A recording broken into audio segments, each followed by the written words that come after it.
Hello all! ఈ కార్తీక మాసంలో కార్తీక పౌర్ణమి అత్యంత మంగళకరమైన రోజు. ఓం నమః శివాయ. ఈ పౌర్ణమి రోజు మనకి 3 కథలైతే ఉన్నాయండి. పౌరాణిక కథలు. ఒకటి శివుడి జ్యోతి స్వరూప దర్శనం, అరుణాచల కార్తీక దీపోత్సవం అంటాం కదా అది. రెండవది కార్తికేయుని అవతారం, మూడవది త్రిపురాసుర సంహారం.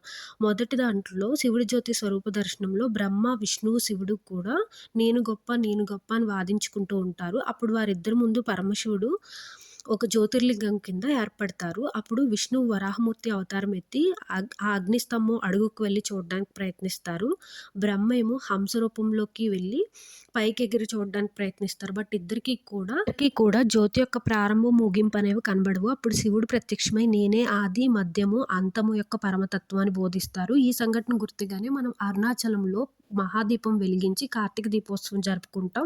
రెండవ కథ కార్తికేయుని అవతారం. శివుడు 3వ నేత్రం నుండి వచ్చినటువంటి 6 అగ్ని కణాలు 6 శిశువులుగా అవతరిస్తాయి.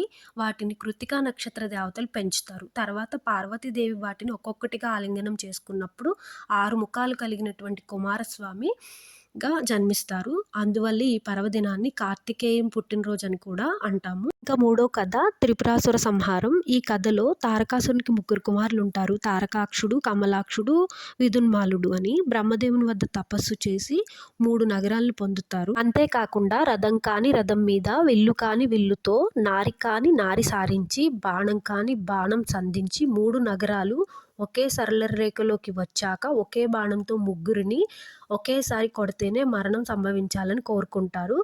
సో ఆ వరం అయితే బ్రహ్మిస్తాడు. ఆ వరబలంతో పట్టణాల్లో సంహరిస్తూ అందరినీ బాధిస్తూ ఉంటారు, దేవతల్ని సైతం. అప్పుడు దేవతలందరూ కూడా శివుడి దగ్గరికి వెళ్ళి మమ్మల్ని ఎలా అయినా కాపాడాలి మీరే అంటే, మనం అందరం కలిస్తేనే వాళ్ళని చంపగలమని శివుడైతే చెప్తాడు. భూమి రథం కాని రథంగా, మేరు పర్వతం విల్లు కాని విల్లుగా, ఆదిశేషువు అల్లెతాడు కాని అల్లెతాడుగా, శ్రీ మహావిష్ణువు బాణం కాని బాణంగా మారారు. వీరందరి సహకార శక్తితో శివుడు వాళ్ళ 3 కూడా ఒకేసారి బాణం వదిలి చంపుతాడనమాట. ఈ వీడియో నచ్చినట్లయితే తప్పకుండా సబ్స్క్రైబ్ చేసుకోండి. Thanks for watching.